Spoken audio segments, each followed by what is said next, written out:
Imaginez, vous êtes un militaire français en opération, quelque part sur le flanc est de l'Europe. Votre blindé vient de tomber en panne. Vous avez besoin de la pièce. Vous donnez l'alerte, le temps joue contre vous. À des milliers de kilomètres de là, un entrepôt entièrement robotisé se met en marche. Ici, juste après la commande, une pièce de char est livrée automatiquement dans une caisse.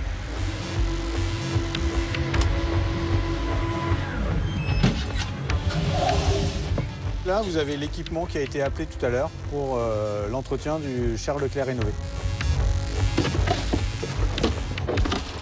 Et donc ce boîtier va être mis en préparation pour expédition dans quelques minutes. Une promesse de célérité, rendue possible par une chorégraphie millimétrée. Pour que le blindé reparte au plus vite. On sait que derrière, il y a des hommes et des femmes investis pour la sûreté et la défense de la nation. Et nous, on est à leur service et on leur doit effectivement une efficacité sans faille. Cet entrepôt n'est pas un simple centre de stockage. C'est un des poumons logistiques de la défense française. Avec plus de 3 millions de pièces disponibles, s'il tombe, une partie de la manœuvre militaire peut être impactée. C'est pour limiter les risques de cyberattaque qu'il a été conçu pour fonctionner hors réseau. Situé en rase campagne, il nous a été demandé de ne pas donner sa localisation. C'est un lieu que l'on souhaite discret. Nous sommes dans une activité de défense. On reste dans une activité qui est plutôt discrète. Sa capacité peut être triplée si la menace l'exige. En particulier venant du front ukrainien. L'Ukraine est une destination qui est aujourd'hui prioritaire. Une partie du matériel qui est ici est destiné à l'Ukraine et je ne peux pas vous en dire plus. Il conditionne donc la force de frappe ukrainienne, ce qui en fait une cible potentielle.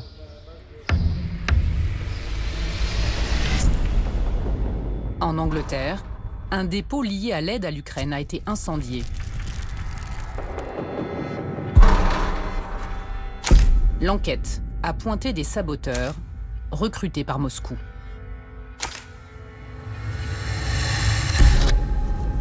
Pour attaquer, plus besoin de soldats.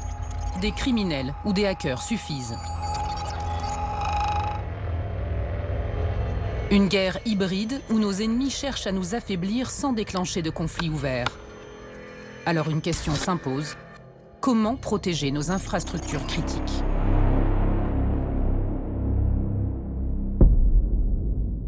En 2009, un État étranger a franchi la ligne rouge en attaquant le secteur stratégique du nucléaire, ce qui a poussé la France à réagir. Bernard Barbier occupe alors un poste clé dans la défense de la nation. Il dirige la direction technique de la DGSE, c'est-à-dire les cyberespions du renseignement français. C'est la plus grosse direction au sein de la DGSE, c'est pas loin de 3000 personnes. C'est les écoutes au sens large, c'est la cyber, c'est le traitement des images, c'est les satellites, images, etc. Malgré des moyens considérables, une attaque d'ampleur va échapper aux capteurs de la DGSE. Le groupe Areva, champion du nucléaire français, a été infiltré par un État étranger, la Chine. Heureusement, la NSA, le puissant service de renseignement américain, repère l'anomalie et donne l'alerte. Ils nous disent allez voir chez Areva, il y a un souci, il y a quelque chose qui est anormal. Et nous, on avait développé, je dirais, des sondes réseau. C'est des outils techniques qui permettent d'aller dans un réseau informatique, de voir tout ce qui se passe. Donc on pose cette sonde et on voit qu'il y a des choses qui sont anormales et qu'il y a un flux venant de l'extérieur. Donc il y a une fuite de données qui sort de chez Areva. Donc il y a un malware qui a été installé chez Areva et qui est en fonctionnement depuis plus d'1 an en fait. Et les hackers pouvaient aller chercher, aller voler des données comme ils voulaient. Par exemple, tous les emails de Madame Lauvergeon, qui était la PDG d'Areva, étaient envoyés à une personne qui était en gros un fantôme, hein, et qui donc pouvait lire tous les emails qu'échangeait Madame Lauvergeon avec l'extérieur. Il y a eu des vols d'informations, de secrets commerciaux, de secrets des affaires et de secrets techniques. Un virus puissant mais discret est en train de piller le fleuron du nucléaire français de l'intérieur. La PDG du groupe, Anne Lauvergeon, aurait sous-évalué les conséquences de l'attaque. Donc Madame Lauvergeon a dit en gros, circuler, il n'y a rien à voir. Elle s'en fiche. Hein. Donc on s'est dit, on ne peut pas continuer à être dans cette situation avec une grande entreprise comme Areva. Selon la direction d'Areva, aucun dossier classifié n'aurait fuité. En tout cas, face à la gravité de l'affaire, les services de renseignement convoquent les principaux ministères régaliens. Une réunion confidentielle se tient aux Invalides, salle Michel Debré, réservée aux crises de sécurité nationale. Il y avait un écran et on montrait sur un écran tout ce que les sondes voyaient en temps réel. Donc les gens ont été impressionnés parce que je leur dis, là, vous voyez du hacking en temps réel. Ouais. Et donc ça a été une grande perturbation. Ils se sont dit, wow, c'est de la réalité, hein, on n'est pas dans un film. Ça concerne une grande entreprise française stratégique. Et donc il faut peut-être faire quelque chose. Donc il y a eu cette proposition de créer ce qu'on appelait des opérateurs d'importance vitale. Le concept d'opérateur d'importance vitale est inscrit en décembre 2013 dans le Code de la Défense. Est un OIV, tout opérateur public ou privé dont l'indisponibilité aurait des effets graves sur l'économie, la sécurité ou la capacité de survie de la nation. La liste détaillée est classifiée. Donc elle n'est pas accessible, mais c'est à peu près au moins 300 organismes privés ou publics. 300 entités stratégiques réparties dans 12 secteurs, comme la défense, la communication, les transports ou l'énergie. Derrière cette liste, faire de la capacité à résister une affaire d'État. Si le réseau électrique tombe, l'activité s'arrête. Les OIV sont en quelque sorte les organes vitaux du pays. Si l'un d'entre eux est empêché, la France peut rapidement se retrouver fragilisée. Messieurs, dames, doucement, sinon on ferme les portes. Que se passerait-il s'il n'y avait plus d'électricité sur la Côte d'Azur pendant une semaine ? Il n'y a plus d'électricité dans la ville de Cannes. Tous les magasins ont fermé, regardez. Les panneaux, ils ne marchent plus. Ou si une puissance étrangère prenait le contrôle d'une chaîne de télévision publique. TV5 Monde a été victime d'une cyberattaque extrêmement puissante. Nos sociétés modernes sont-elles si vulnérables ? Notre pays a connu une nouvelle agression. Comment nos opérateurs d'importance vitale sont-ils attaqués ?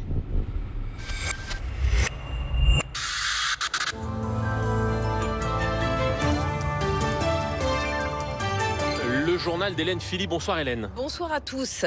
Une scène olympique, une scène qui fourmille à 24 heures du spectacle planétaire de l'ouverture des Jeux. Les infrastructures sont prêtes, les athlètes sont arrivés, la flamme olympique avance. C'est la dernière ligne droite pour la grande cérémonie d'ouverture des Jeux Olympiques sur la Seine.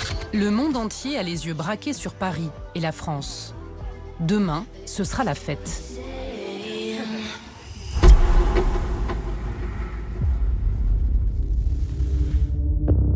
Mais alors que le pays s'endort, loin de la capitale, dans plusieurs régions, 4 équipes de saboteurs se mettent en mouvement.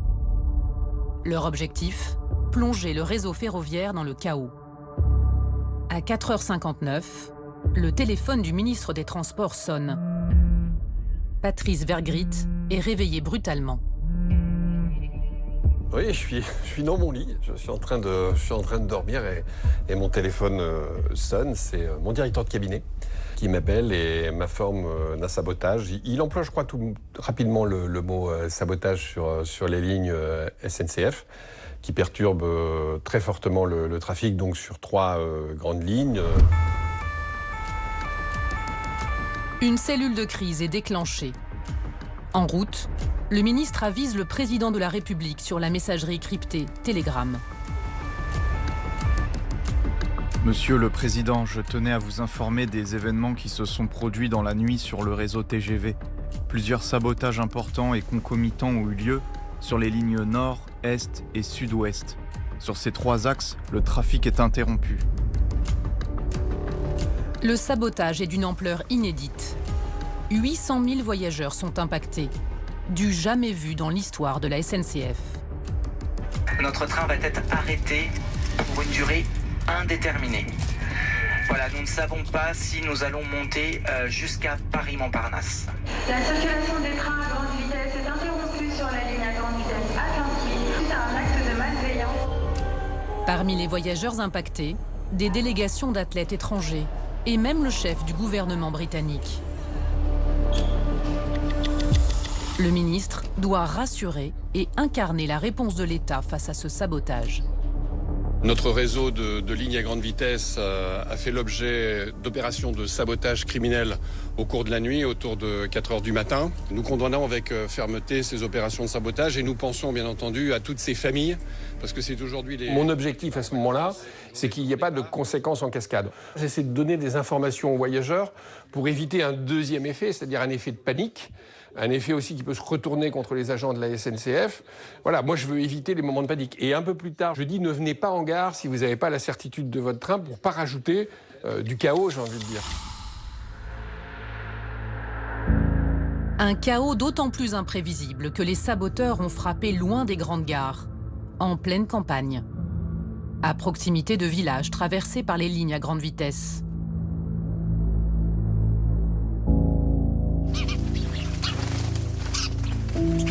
Sur l'axe nord, leur cible s'appelle Croisille. Petite commune de 2000 habitants du Pas-de-Calais, que dirige Gérard Duet.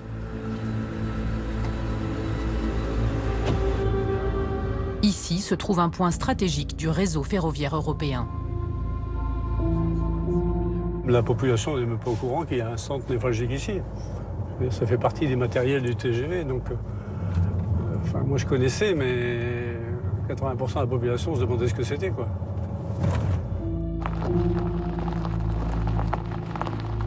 Perdu au milieu des champs, ce site stratégique est un poste à relais. Ça, c'est le bâtiment relais. C'est là que tous les câbles arrivent.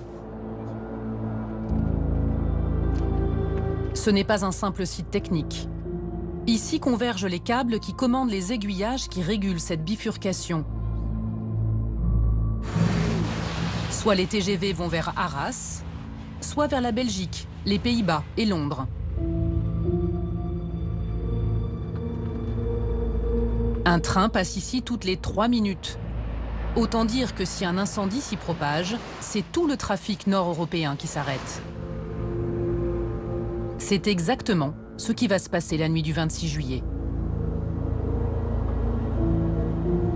Pourtant, les saboteurs n'ont pas eu à forcer l'entrée du bâtiment à relais, protégé par 3 sas de sécurité.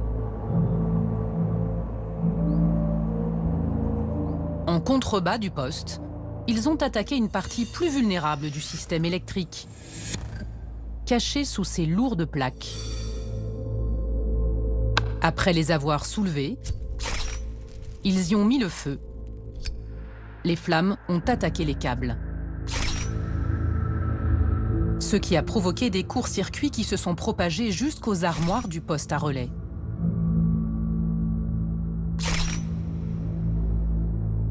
Ils savaient qu'il y avait des câbles qui remontaient sur ce bâtiment relais. Ils ont mis le feu. Donc les courts-circuits ont eu lieu. Et à partir de là, des flammes, ça a chauffé dans le bâtiment et ça a pris feu.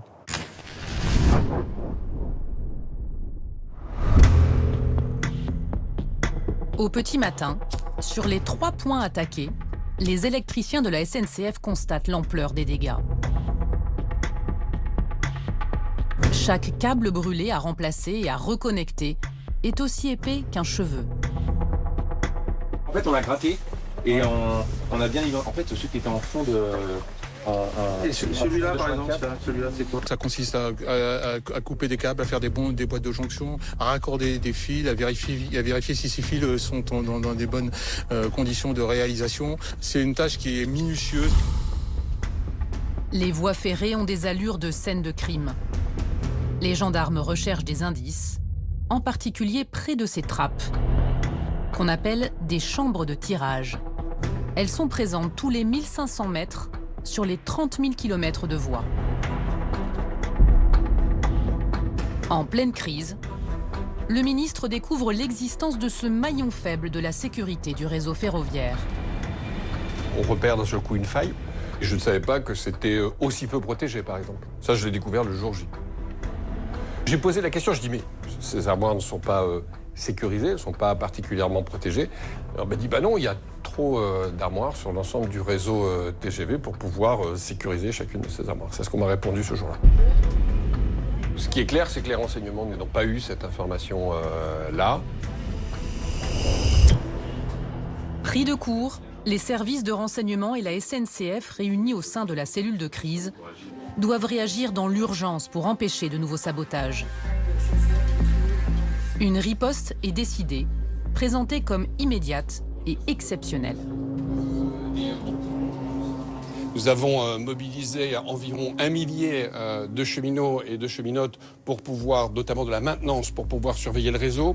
Nous avons mobilisé 250 agents de la sûreté ferroviaire, les hélicoptères de la gendarmerie, 50 drones. On est monté à 90 mètres pour pouvoir voir en fait s'il y a des individus sur la voie ferrée. Des images infrarouges qui permettent aux drones de repérer tout comportement suspect. Une autre faille se révèle, l'accès aux données. Sur Internet, en quelques clics, on peut localiser le point kilométrique du poste à relais de Croisilles.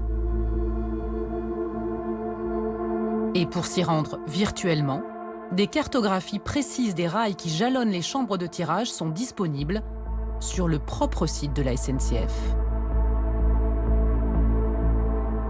En l'occurrence, pour des questions de sécurité, la transparence sur des réseaux aussi sensibles, et notamment le fait qu'on puisse repérer ces chambres de triage, me semble pas une bonne chose. D'autres sites donnent la position des stations électriques qui fournissent l'énergie nécessaire à la traction des trains.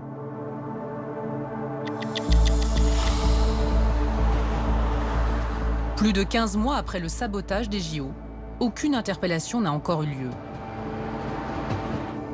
La piste de l'ultra-gauche est privilégiée par les enquêteurs, mais l'implication d'une puissance étrangère n'est pas écartée. Des actes de malveillance qui continuent, comme ici à 15 km au sud de Bordeaux. Bonjour monsieur. Désolé de vous déranger, vous travaillez sur le chantier là? Quel chantier alors? Celui qui a été incendié plutôt. Ça c'est les câbles brûlés, incendiés. Les gaines, ça permet pas d'empêcher le feu? Quand il y a un cloisonnement avec 1200 degrés, on peut mettre ce qu'on veut, dedans en fait, ça cramera. Il n'y a pas de câble ignifugé en fait. Ça peut recommencer ce soir, demain? Ça peut recommencer n'importe quand, après faut poser une tente et puis surveiller, j'ai envie de dire, mais je sais pas en fait. Malheureusement, il n'y a pas de solution pour sécuriser. S'il y en avait, ça se saurait. Le principe c'est ça, c'est qu'on ne peut pas sécuriser en fait. Là, les câbles ils sont comme ça, c'est fermé. Les gens qui ont décidé à rentrer, ils rentreront.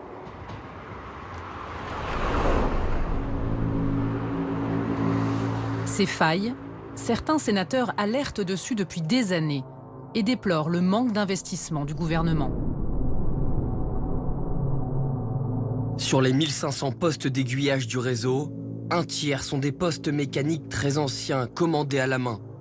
Une centaine vont dépasser une durée de vie de 100 ans. L'archaïsme du système d'aiguillage français nuit gravement à la sécurité et à la performance des infrastructures ferroviaires. Contrairement à la SNCF, chez TV5 Monde, rien ne semblait annoncer la tempête. En quelques secondes, les réseaux sociaux de la chaîne TV5 Monde basculent sous contrôle ennemi. Sur son Facebook, un nouveau logo apparaît. Un homme cagoulé, une bannière noire et ce message. Je suis ISIS, l'acronyme de l'organisation terroriste État islamique. Ça fout la trouille. Moi, je suis au restaurant. Quand d'un seul coup, mon téléphone portable se met à devenir fou, il fait quasiment des bonds tellement il reçoit de messages en même temps. Des messages d'alerte de ses collègues. On est 3 mois après les attentats de Charlie Hebdo et de l'Hypercacher. Une attaque physique contre TV5 Monde est redoutée. Yves Bigot fonce dans Paris vers le 131 avenue de Wagram, le siège de TV5 Monde. À son arrivée, des démineurs et des CRS bouclent déjà les lieux. 50 minutes après la prise des réseaux sociaux, les 11 antennes de TV5 Monde tombent les unes après les autres. C'est le blackout total, écran noir. Nos caméras sont présentes ce soir-là sur les lieux. Une cellule de crise s'improvise dans le bureau d'Yves Bigot.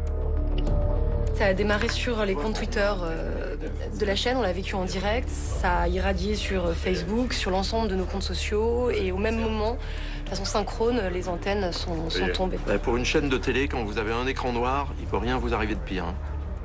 Puisque c'est la négation de ce que vous êtes. Vers minuit, une décision radicale est prise. Tout débrancher. Yves Bigot choisit de parler. Une vidéo tournée au téléphone, comme la chaîne ne peut plus émettre. Le 8 avril à 22h, heure de Paris, TV5 Monde a été victime d'une cyberattaque extrêmement puissante. L'ensemble de nos équipes travaillent d'arrache-pied depuis pour rétablir les programmes auxquels vous êtes habitués. Des ingénieurs arrivent discrètement rue de Wagram.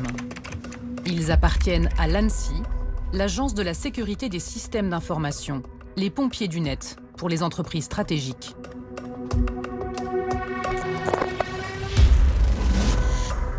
Après des mois d'investigation, les enquêteurs de l'ANSSI finissent par identifier le groupe de hackers. L'un d'eux a accepté de nous parler sous couvert d'anonymat. Rapidement, un détail nous interpelle. Les messages en arabe n'étaient pas très bien écrits, ça faisait vraiment Google Translate. En clair, l'assaillant n'est peut-être pas celui qu'on croit. La première chose qu'a fait l'attaquant, c'est connaître son adversaire.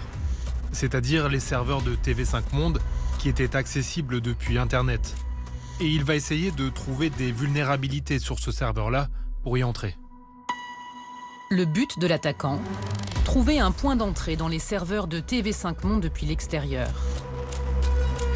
Deuxième étape, récupérer les mots de passe pour s'y connecter. Les pirates les dénichent dans l'ordinateur d'un prestataire néerlandais chargé des caméras de plateau qui dispose d'un accès extérieur au réseau de la chaîne. Son poste est vulnérable car il se connecte au serveur de TV5 Monde via des Wi-Fi non sécurisés. Ils ont rentré ces identifiants et à partir de là, ils étaient dans le réseau TV5 Monde. Donc ils pouvaient joindre n'importe quel ordinateur dans le réseau. Ils ont eu accès au wiki interne, c'est-à-dire une base de connaissances où les informaticiens, les ingénieurs mettent ce qu'ils connaissent du réseau pour s'en souvenir. Ils vont aussi prendre le contrôle de l'administrateur système. À partir de là, l'attaquant était comme un dieu dans le réseau. Il pouvait faire ce qu'il voulait. Une fois la porte d'entrée ouverte, l'assaillant prend le contrôle des caméras de plateau. Ce qui va lui permettre le jour J d'empêcher la diffusion.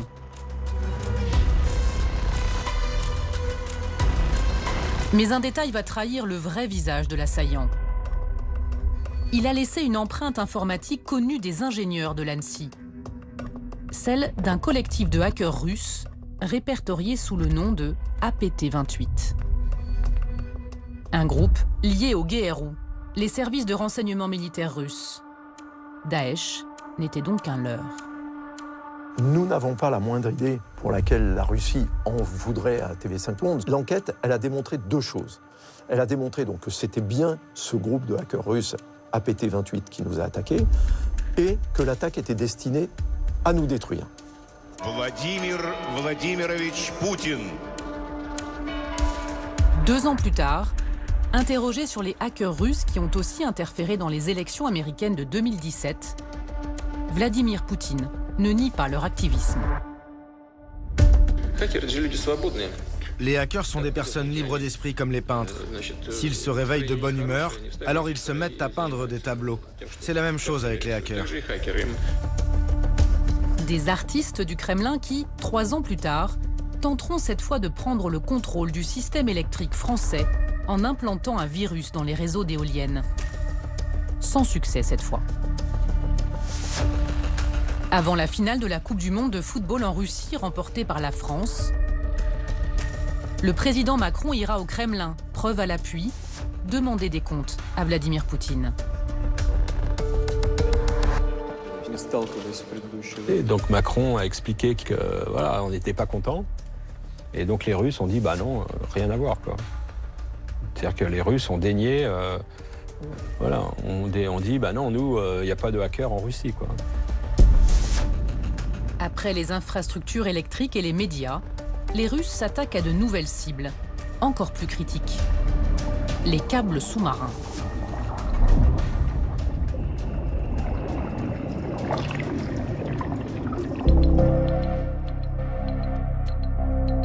C'est une infrastructure invisible, mais essentielle à notre vie de tous les jours. Une toile de près de 600 câbles sous-marins qui relient les continents et les pays entre eux. Alors cette carte, elle représente l'ensemble des câbles majeurs de télécommunications sous-marins. Et en fait, cette carte, c'est la représentation cartographique de notre vie numérique. Pour une raison simple, c'est qu'aujourd'hui, nos appareils, nos ordinateurs, nos téléphones, ils stockent très peu des données qu'on utilise. La plupart des données qu'on utilise, par exemple, quand on va regarder une vidéo sur une plateforme, elles sont stockées ailleurs. Notamment, il y en a énormément qui sont stockées aux États-Unis. Ça veut dire que quand sur son téléphone, sur son ordinateur, on regarde une vidéo, on appelle des données qui sont stockées quelque part. Donc ça veut dire que ces données, il faut bien qu'elles transitent par quelque chose. Or aujourd'hui, le transit de données, quand on envoie des mails, quand on regarde des vidéos, quand on interagit sur les réseaux sociaux, ça passe par ces câbles sous-marins. 98% des données numériques de la planète passent par les câbles sous-marins aujourd'hui. Si un grand nombre d'entre eux sont rompus, plus de flux bancaires, plus de téléphones, plus d'Internet, nos économies s'effondrent en quelques heures. Pour ne pas dépendre de quelques câbles, la France multiplie les connexions.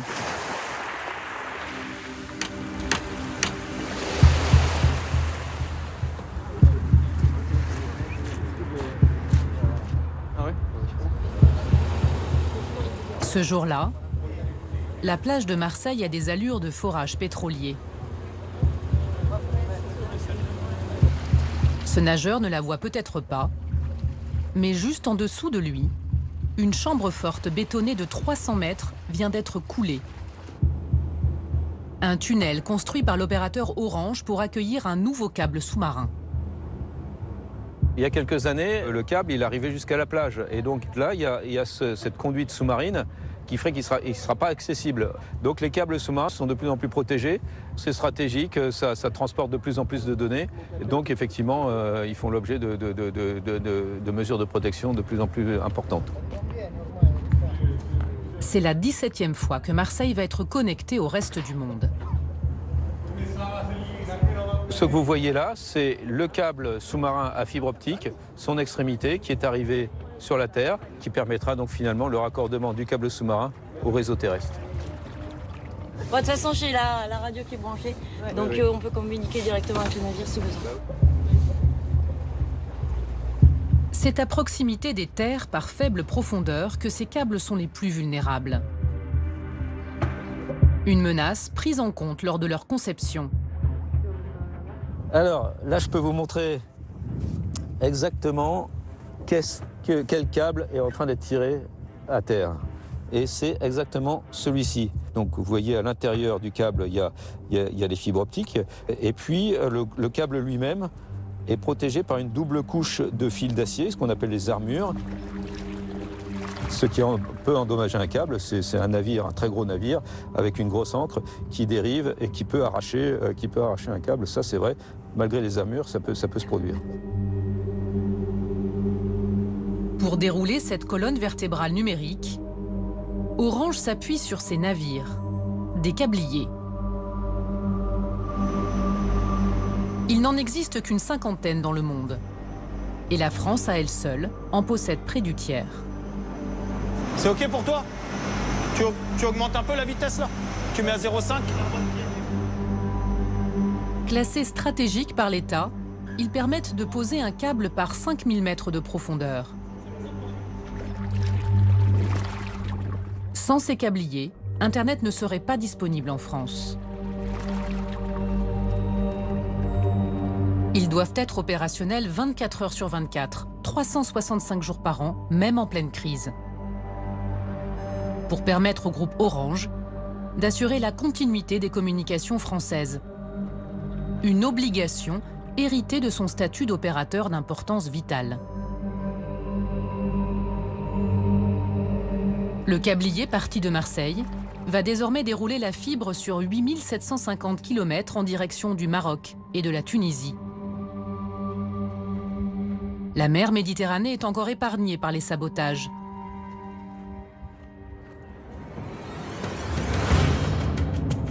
Mais ailleurs, autour de Taïwan et en mer Baltique, les câbles sont devenus un nouveau champ de bataille.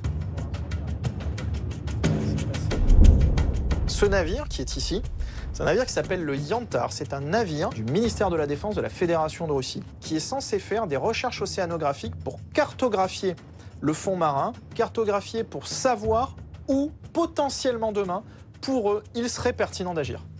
Il est un outil qui peut se révéler idéal pour venir conduire des manœuvres de disruption de nos sociétés, c'est-à-dire attaquer, espionner, poser des objets, avoir une action, qu'elle soit offensive de manière directe ou non, sur des câbles sous-marins ou sur des infrastructures sous-marines.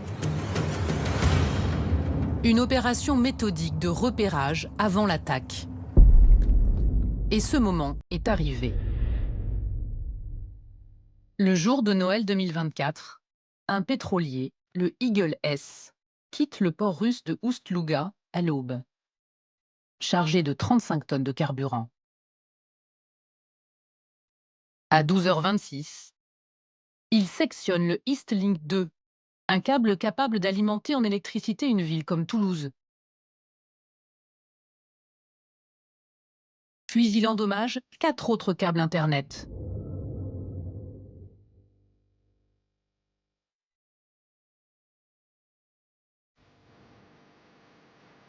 La ministre finlandaise des Transports est en famille quand l'alerte tombe.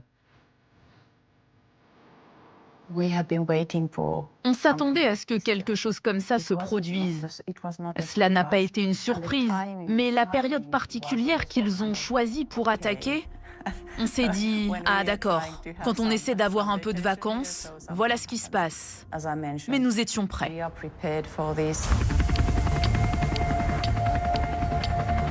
Les gardes-côtes finlandais identifient immédiatement le navire fautif. 2 hélicoptères se mettent en route. Aidée par les forces spéciales, la Finlande prend alors le contrôle du Eagle S. Une opération spectaculaire, du jamais vu en mer Baltique depuis la Seconde Guerre mondiale.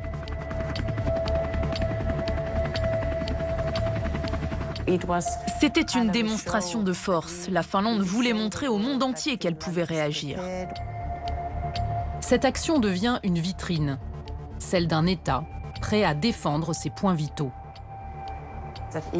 Si le réseau de télécommunications ne fonctionne plus, s'il est détruit, c'est toute la Finlande qui va s'écrouler. Le Eagle S est arraisonné. Son capitaine et ses 2 officiers sont placés sous contrôle judiciaire.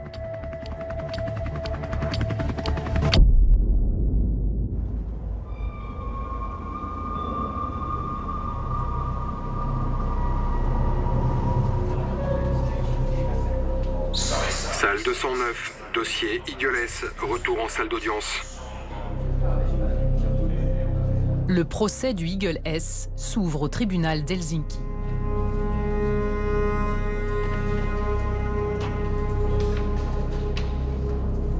Dans la salle d'audience, l'atmosphère est glaciale. D'un côté, le parquet, qui défend les infrastructures critiques finlandaises. De l'autre, des membres de l'équipage suspectés du sabotage. Au premier rang, impassible, le capitaine du Eagle S. Et juste derrière lui, son premier officier, Robert Egizarian. Un Géorgien de 38 ans qui parle parfaitement russe et anglais. On n'a rien fait de mal, on y est pour rien. À bord, une des missions de Robert Egizarian était de superviser l'ancre du navire. Longue de près de 4 mètres, pesant plus de 11 tonnes, elle a endommagé 5 câbles, dont le East Link 2. Elle est donc la principale pièce à conviction du procès, et Robert Egizarian, le suspect numéro 1. L'officier a accepté de nous présenter sa version des faits. On ne sait toujours pas exactement ce qui s'est passé, ni pourquoi c'est arrivé, moi y compris. C'est pour cela que nous sommes devant la justice. Le jour de l'incident, vers 15h20, les gardes-côtes finlandais alertés par plusieurs coupures remarquent que le Eagle S navigue à proximité. Ils le contactent. Eagle S, Eagle S, Eagle S. Eagle S, pouvez-vous confirmer que votre ancre est sécurisée? C'est Egizarian qui répond. Oui, elle est relevée. Ils m'ont contacté pour me demander « Vous êtes dans notre zone de trafic maritime. Pouvez-vous confirmer que votre ancre a bien été relevée ?» La question semblait routinière, alors j'ai répondu immédiatement « Oui, notre ancre est relevée et sécurisée. » Mais avez-vous vérifié de vos propres yeux que l'ancre était bien remontée? Non, personne n'a vérifié physiquement. Une possible négligence ou bien peut-être un acte volontaire. En tout cas, l'ancre de 11 tonnes du Eagle S racle déjà le fond de la mer Baltique depuis plusieurs heures. À 18h45 précisément, les autorités finlandaises ont acquis la certitude que l'ancre du Eagle S est au fond. Selon nos observations, vous traînez quelque chose au fond de la mer. Depuis notre position, nous voyons que votre ancre est sortie. Remontez votre ancre immédiatement. Ok, je vais vérifier. Robert Egizarian mettra plus de 2 heures à confirmer que l'ancre est bel et bien tombée, alors qu'un simple coup d'œil sur la caméra de surveillance aurait suffi pour s'en rendre compte. Pourquoi, selon vous, tout cela est arrivé? C'est un enchaînement d'événements malheureux, l'un entraînant l'autre, jusqu'à provoquer un accident comme celui-là. On peut dire que c'est la faute à pas de chance, un concours de circonstances, doublé d'un dysfonctionnement technique. Pour les autorités finlandaises, cette version de la faute à pas de chance ne tient pas. Comment Robert Egizarian et son équipage n'ont-ils pas ressenti les vibrations de l'ancre de 11 tonnes racler les fonds? Comment n'ont-ils pas entendu sa chaîne se dérouler toute seule? Sur cette vidéo, tirée de l'enquête, voilà son grincement quand elle mouille. Un vacarme métallique.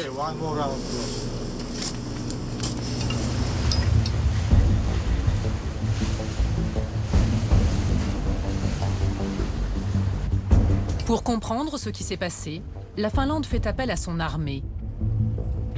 Notre équipe est autorisée à monter à bord.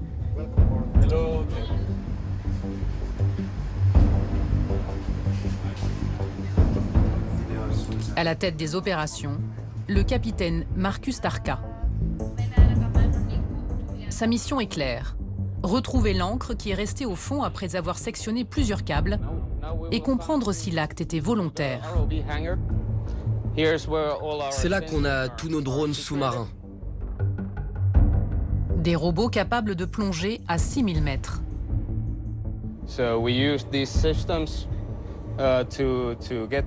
On les a utilisés pour recueillir des données sur le sillon, que nous avons ensuite analysées, afin de comprendre ce qui s'était réellement passé.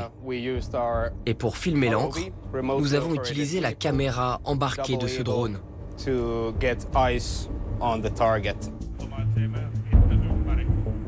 Des yeux sous-marins qui vont lui permettre de retracer le parcours de l'encre. En tout, 90 km de sillon. Comme si l'encre de 11 tonnes du Eagle S avait servi de charrue pour labourer les fonds marins.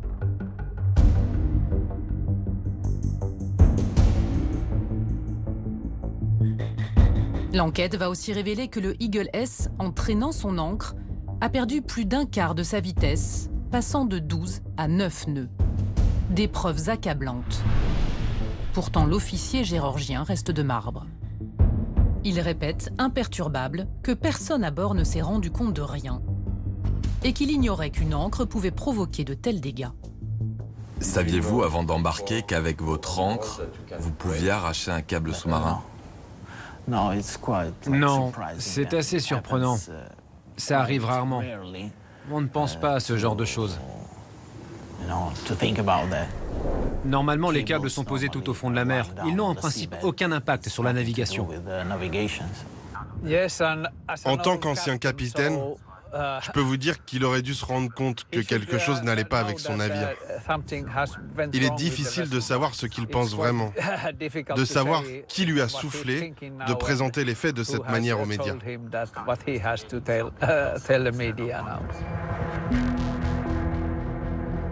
Selon ce capitaine finlandais de pétrolier, l'officier géorgien joue la comédie. Il n'a pas pu se rendre compte de rien. Impossible aussi qu'il ne sache pas qu'une ancre puisse arracher des câbles. En mer Baltique, c'est même inscrit en gros sur ces panneaux. Le panneau jaune indique qu'il y a un câble d'ici à l'île là-bas. Il est interdit de mouiller son ancre ici. C'est une zone interdite. Malgré ces avertissements, depuis le début de la guerre en Ukraine, les coupures suspectes de câbles en mer Baltique ont triplé.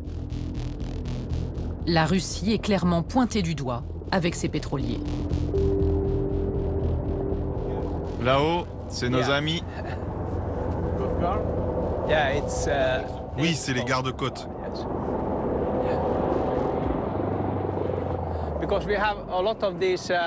Ils font de nombreuses rotations, car il y a beaucoup de pétroliers de la flotte fantôme qui traversent le golfe de Finlande. Et si les gardes-côtes ne connaissent pas l'identité du navire, le nom de son propriétaire ou celui de sa compagnie d'assurance, ils vont aller vérifier. Ils ne peuvent pas intervenir directement, mais ils prennent des photos pour les analyser ensuite.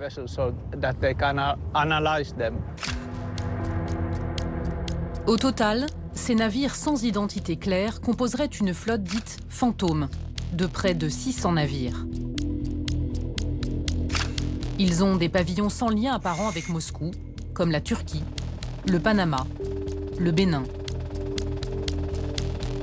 C'était le pavillon qu'arborait le Pouchpa, un pétrolier arraisonné par les commandos marines français en septembre dernier, alors qu'ils naviguaient près d'un parc éolien.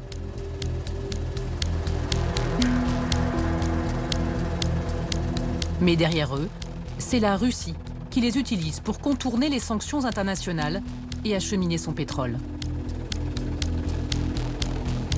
C'est ainsi qu'elle finance son économie de guerre.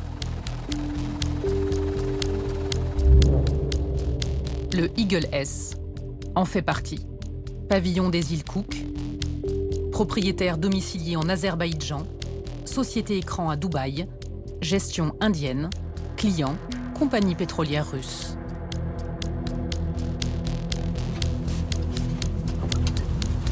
Des navires écrans, symbole d'une guerre hybride qui se joue désormais sous la surface et qui inquiète les services de renseignement finlandais.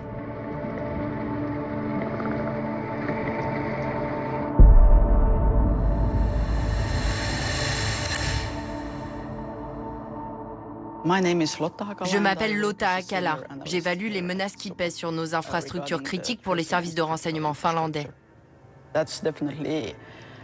Nous observons actuellement un risque élevé d'incidents en mer Baltique. Ce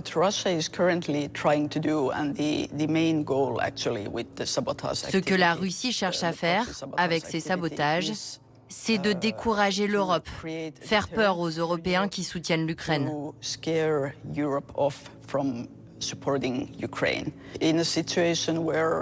Et si la Russie attaquait directement l'une de nos infrastructures critiques, nous considérerions cela comme un acte de guerre.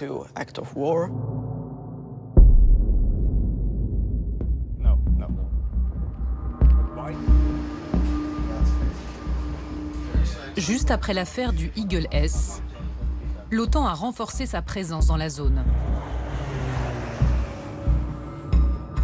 Une montée en puissance pour protéger les infrastructures sous-marines critiques. L'opération a été baptisée Sentinelle Balt. Combien de bateaux participent à cette opération? Dans cette opération, on a le bateau lituanien. Là, on a le chasseur de mines allemand, Dillingen. Et juste devant nous, on a un navire néerlandais. Une armada de 9 bateaux. Et juste ici, on a le bateau français, Andromède. A-t-on vraiment besoin de tous ces navires pour protéger les infrastructures sous-marines? D'après moi, oui. C'est le seul moyen de montrer qu'on est là, qu'on a nos yeux dessus.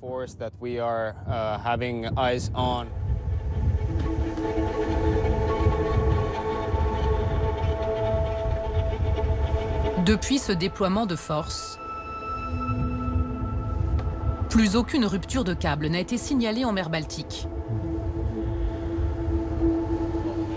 Concernant l'affaire du Eagle S, le tribunal finlandais s'est déclaré incompétent, car le navire a été arraisonné dans les eaux internationales. Le parquet a fait appel. La guerre des câbles ne fait que commencer.